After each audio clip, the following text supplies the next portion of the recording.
and I simply remove the telephone jack and plug it into this box here, the modem. I then take another wire from the modem and plug it in where the telephone was.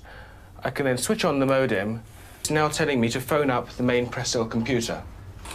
So it's a very simple connection to make. Extremely simple. I'm now waiting for the computer to answer me. And things are starting to happen. Things are starting to happen. Why did you buy a computer? Well, I was very interested in the new technology and didn't want to be left behind. I don't think it's only for the youngsters at school now. I think us older ones will have to learn a lot about it. What is Internet anyway? Internet is that massive computer network, the one that's becoming really big now. What do you mean? That's big? How does one? What do you write to it like mail? No, a lot of people use it and communicate. I guess they can communicate with NBC writers and producers. Allison, can you explain what Internet is? The world is in financial disarray. Currencies failing, economies in wild flux, jobs being lost. But what if you could build an entirely new economy, one specifically designed for the digital realm? Well, that is the dream behind Bitcoin.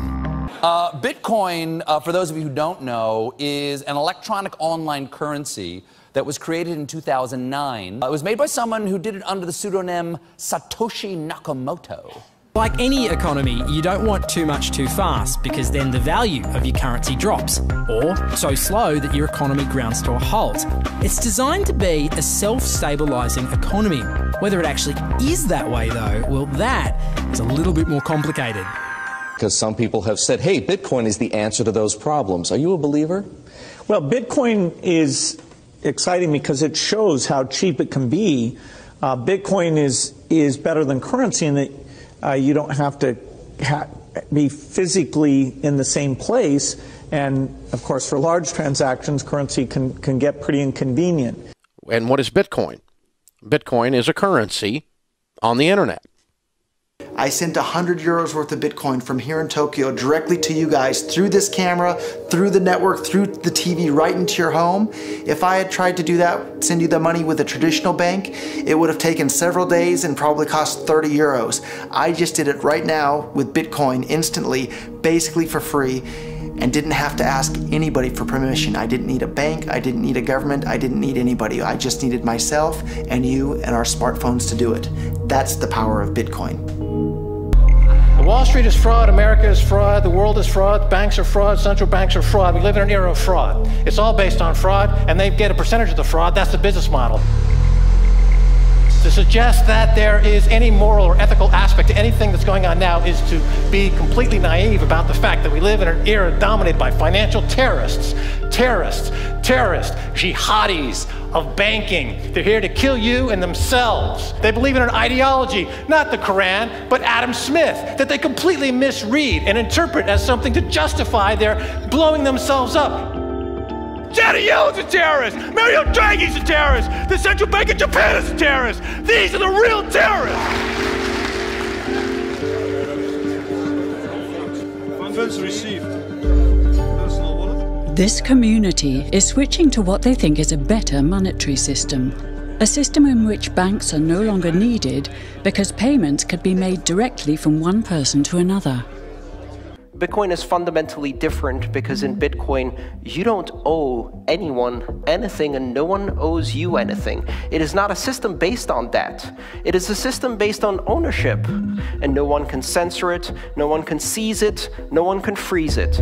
It's November the 2nd, 2008, just 6 weeks after the Lehman Brothers collapse. And all over the world, there are panicked debates about how to save the banks.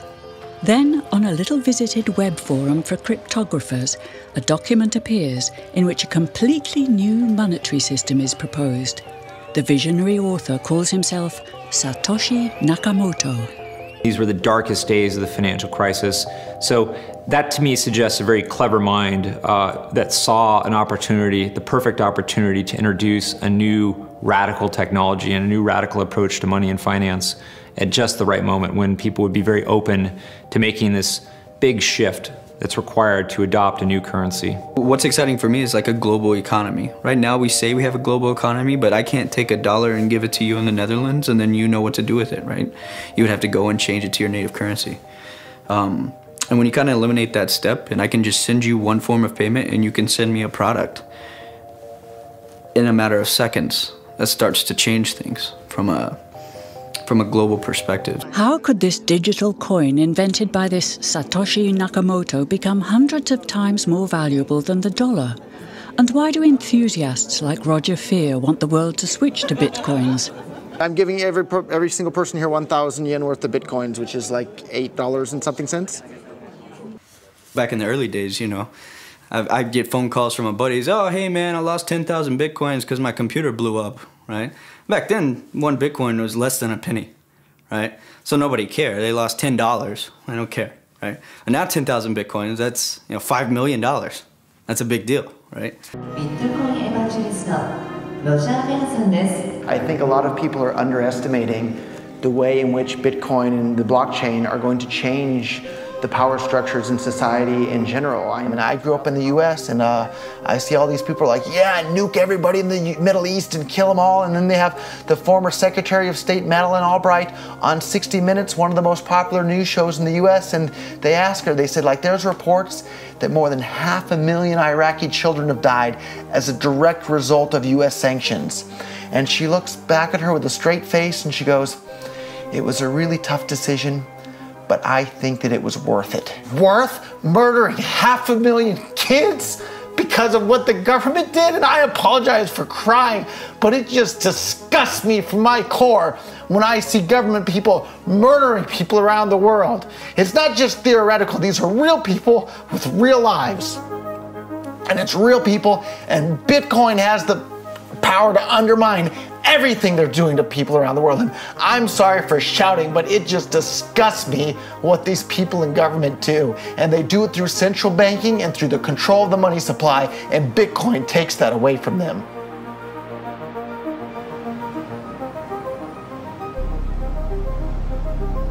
You can buy Bitcoin at the Shell station. Check it out. Good. Got $2. Hit finish. Oh. $2 Bitcoin. Just like that. From this machine. I just turned cash into digital currency.